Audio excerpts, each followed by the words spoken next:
नमस्कार दोस्तों, इतिहास गवाह है में आपका स्वागत है।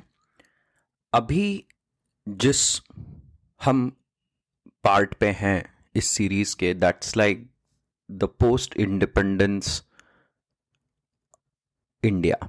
एंड इस पार्ट में हम मेजरली ये डिस्कस कर रहे हैं कि what were the conditions and what were the challenges due to those prevalent conditions that India as a new independent nation faced, and how did it impact the psyche of the leaders who took the decisions, the people who experienced all of it, how did it impact some of the policy decisions, some of the decisions that were taken by our constituent assembly.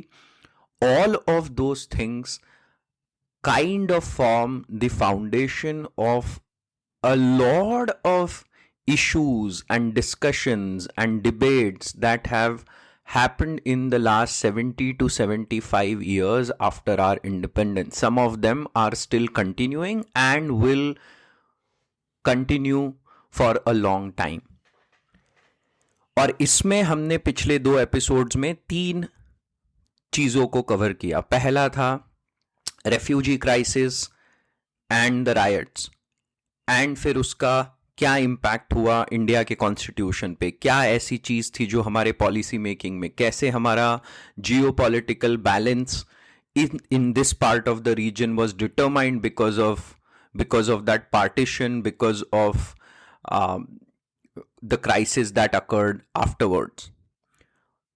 फिर दूसरा जो हमने discuss किया वो था acceleration of princely states, और उसमें क्या मेन चैलेंजेस थे, क्या था माउंटबैटन प्लान, क्या था स्टैंड स्टिल अग्रीमेंट, क्या था इंस्ट्रूमेंट ऑफ एक्सेशन, और उसमें क्या ऐसे चैलेंजेस थे जिनको हमें ओवरकम करना पड़ा, and how again the reality, the fear that had been instilled in the leaders because of the partition, how did that impact some of the powers that were given to center and the states?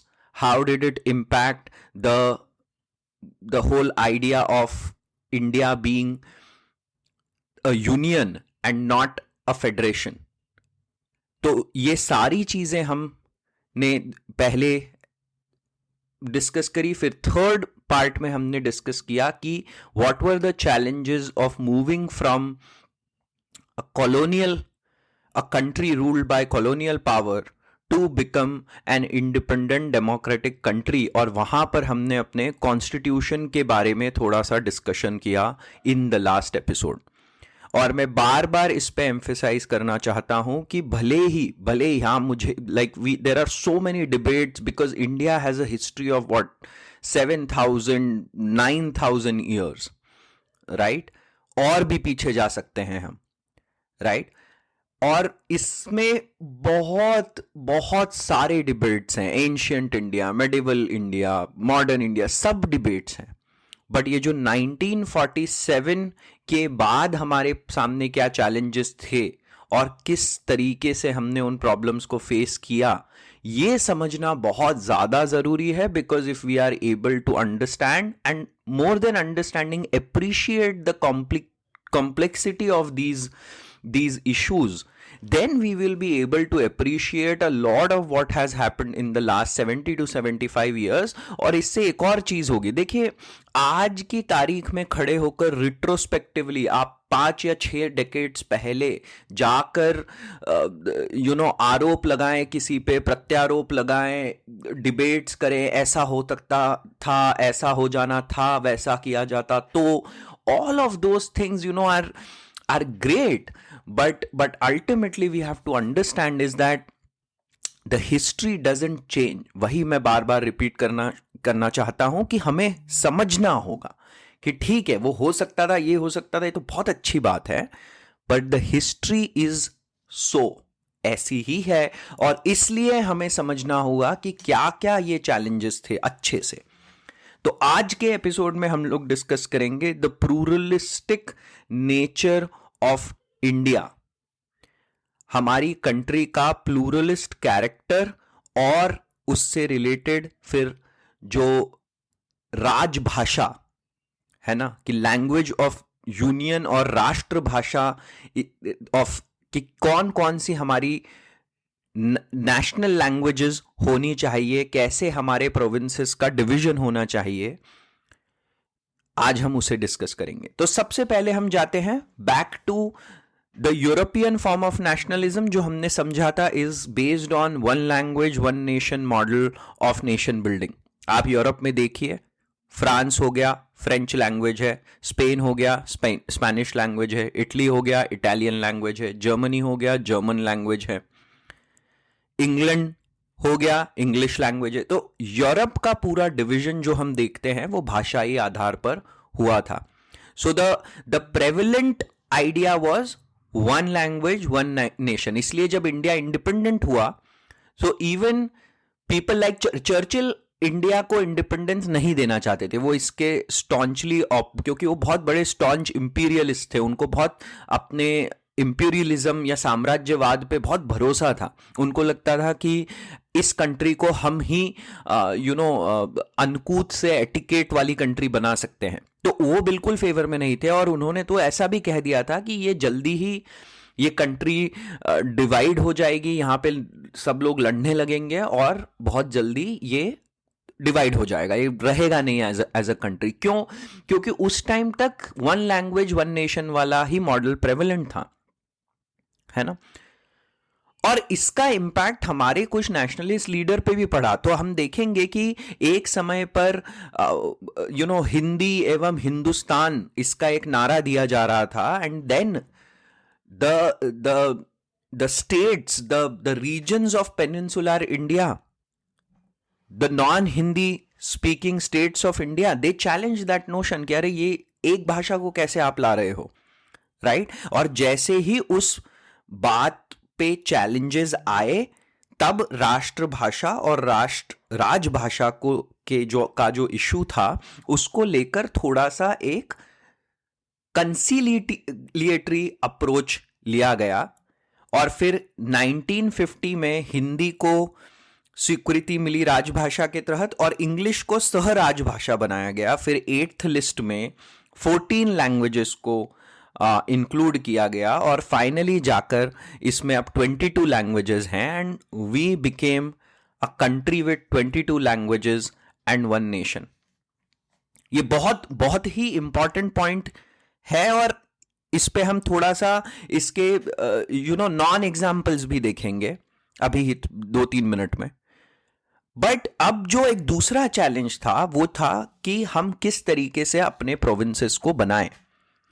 और विभाजन जो था, partition जो था, उससे इतना ज्यादा डर बैठ गया था कि सारे लीडर्स को यह लगता था कि किसी भी रीजन से सेशनिस्ट टेंडेंसी जो होती है कि तुम कट जाएंगे, हम यूनियन से अलग हो जाएंगे किसी भी कारण से, भले ही वो भाषा हो, भले ही वो रिलीजन हो, भले ही कुछ और हो, इसका बहुत एक डर बैठ गया था। इसलिए 2 कमिटीज फॉर्म की गई थी, एक दार कमेटी और दूसरी जेवीपी कहलाई थी। JVP stood for Jawahar Vallabh and Pattabhi Sitaramayya. इन तीनों की भी एक कमेटी थी, और दोनों ही कमेटी ने भाषा के आधार पर प्रांतों के गठन को अस्वीकृति दे दी थी। दे सेड कि this should not happen, right. And इस कारण से शुरू में इसके लिए बहुत ऑपोजिशन था, बट देन आंध्र प्रदेश में इसके अगेंस्ट जन आंदोलन हुआ, और ये जन आंदोलन काफी ज्यादा it became like a very aggressive जन आंदोलन। एंड उसको देखते हुए 1953 में सरकार ने भाषा के आधार पर पहले प्रांत को गठित किया, है ना। पहला प्रोविंस भाषा के आधार पे 1953 में फिर फाइनली बनाया गया आंध्र में। And then in 1956 on recommendation of provincial reformation commission 14 provinces or 6 union territories were created. 1960 में फिर Bombay was divided into Gujarat and Maharashtra, and then 1966 में आगे चल के पंजाब और हरियाणा को भी भाषाई आधार पर जब डिवाइड किया गया, तो ये एक तरीके से ये भाषाई आधार पर प्रोविंसेस का डिवीजन एक तरीके से क्रिस्टलाइज हो गया, and it kind of we stayed a union for like 7 decades, and we will continue to stay a union now, and that's like one of the biggest achievements of ours as a country, and it also became an inspiration for a lot of African nations, जहां पर भी यही एक सबसे बड़ा मुद्दा आता है, भाषाई आधार पर कंट्रीज का डिवीजन, एंड कंट्रीज के विद इन भी भाषाई आधार पर बहुत ज्यादा प्रॉब्लम्स हो रही हैं, राइट? तो ये एक समझना चाहिए कि भाषाई आधार पर प्रोविंसेस का पहले उसको अस्वीकार किया गया था, बट बाद में उसको स्वीकृति मिली, and we stayed union post independence and will continue to stay so. तीसरा चीज क्या था? जो यूनिफॉर्म सिविल कोड था। देखिए, uniform civil code in Indian context, India के संबंध में जब यूनिफॉर्म सिविल कोड को हम देखते हैं तो ये एक बहुत ही मुश्किल आइडिया है, क्योंकि आप इतनी डाइवर्सिटी वाली कंट्री पे किस तरीके से एक यूनिफॉर्म सिविल कोड लाएंगे, यही एक सबसे बड़ा विवाद है, और इसको आगे के लिए टाल दिया गया। जैसे मैंने कहा कि हमारे कॉन्स्टिट्यूशन में बहुत सारी ऐसी चीजें थी जो आने वाली पीढ़ियों के लिए रखी गई कि अरे आप इन प्रॉब्लम्स को डिस्कस करिएगा एज द टाइम प्रोग्रेसेस।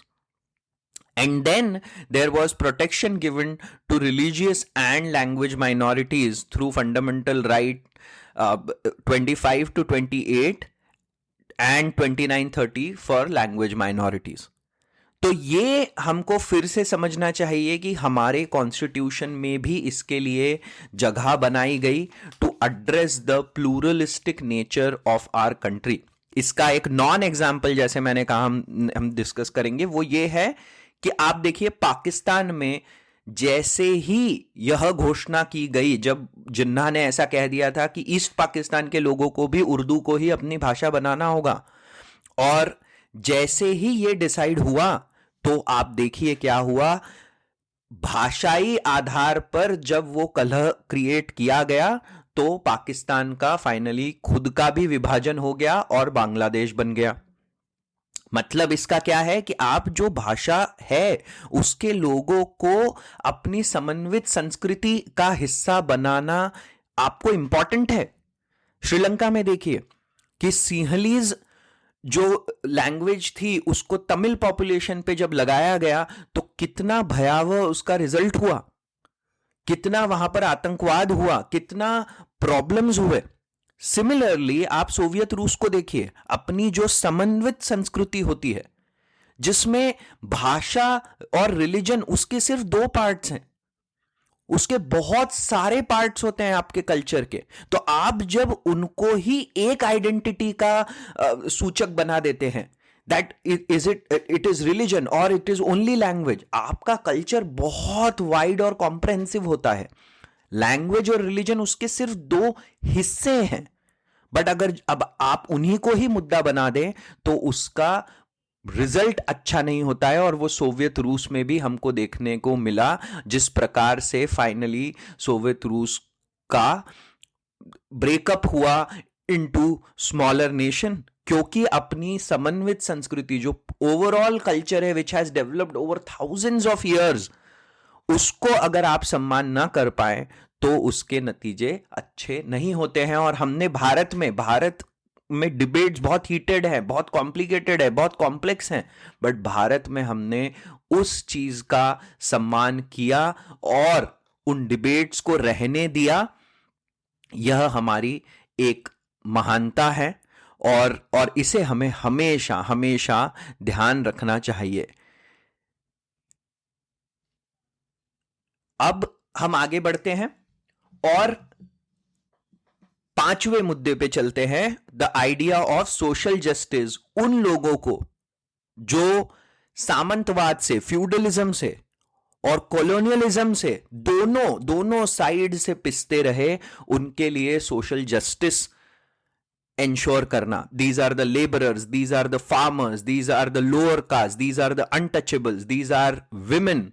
इन सब के लिए हम कैसे सोशल जस्टिस को एंश्योर करेंगे, और इसकी फाउंडेशन पहले ही तैयार हो गई थी. जैसे मैंने पहले के एपिसोड में भी कहा, throughout the national movement, as the national movement broadened its base, हमने डेकेड बाय डेकेड देखा कि कुछ ना कुछ ऐसी टेंडेंसीज थी जिससे बेस ब्रॉडन होता गया. Farmer movement from lower caste and untouchables by leaders like Periyar Naicker, doctor Ambedkar, Narayana गुरु.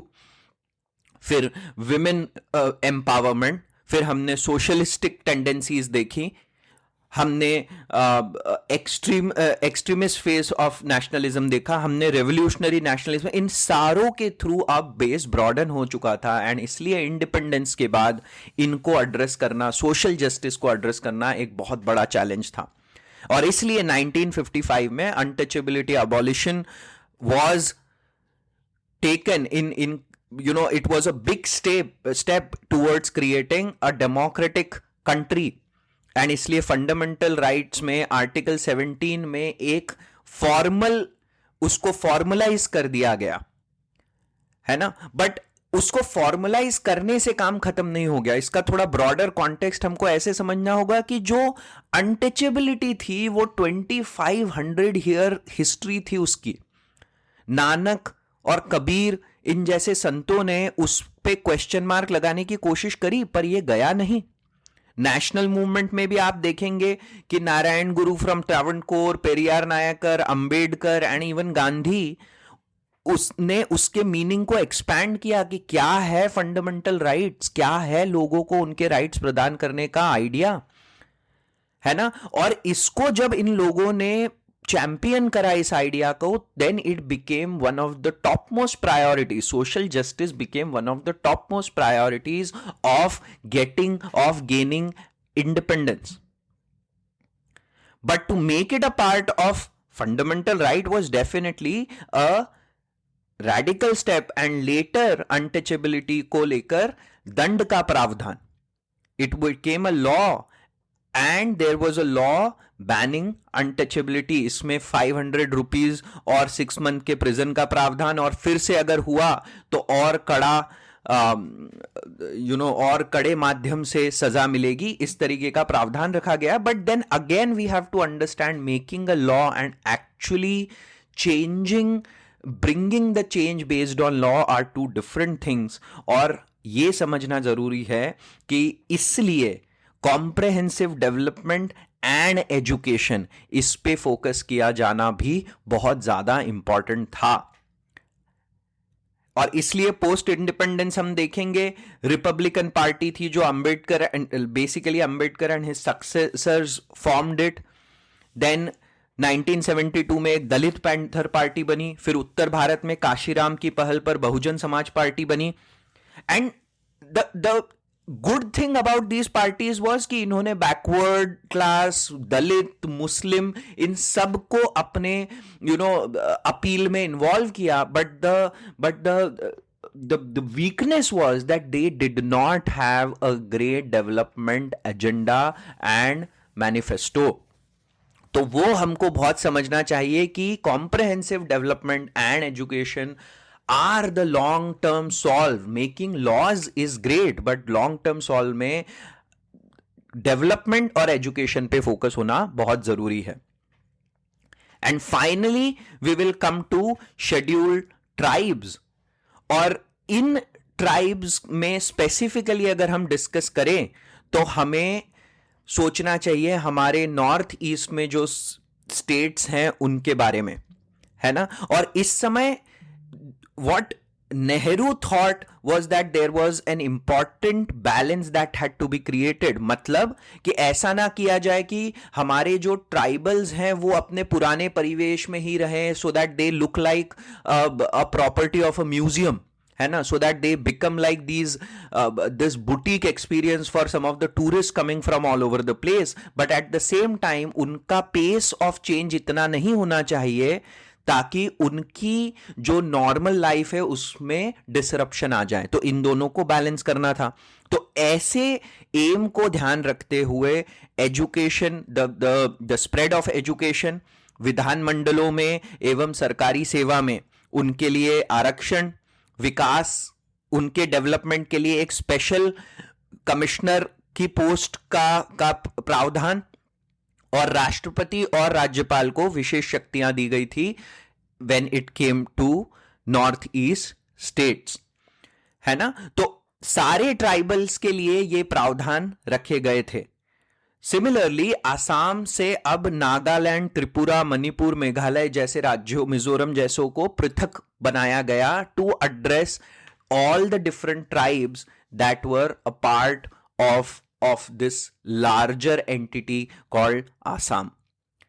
तो हमें बार बार यही समझना चाहिए। आज के एपिसोड में हमने डिस्कस किया कि कैसे भाषा के आधार पे पहले प्रांतों को नहीं बनाया जाना था, फिर बनाया गया, और कैसे we stayed a union for 7 decades and we have continuously gone from strength to strength in staying united.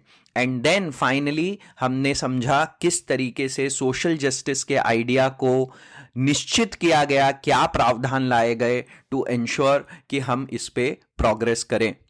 हमने आज इस एपिसोड तक आते आते 5 ऐसे टॉपिक्स कवर कर लिए हैं, and we will soon go to 6th and 7th topic in the coming episode. आज के लिए इतना ही। अंटिल नेक्स्ट एपिसोड, जय हिंद।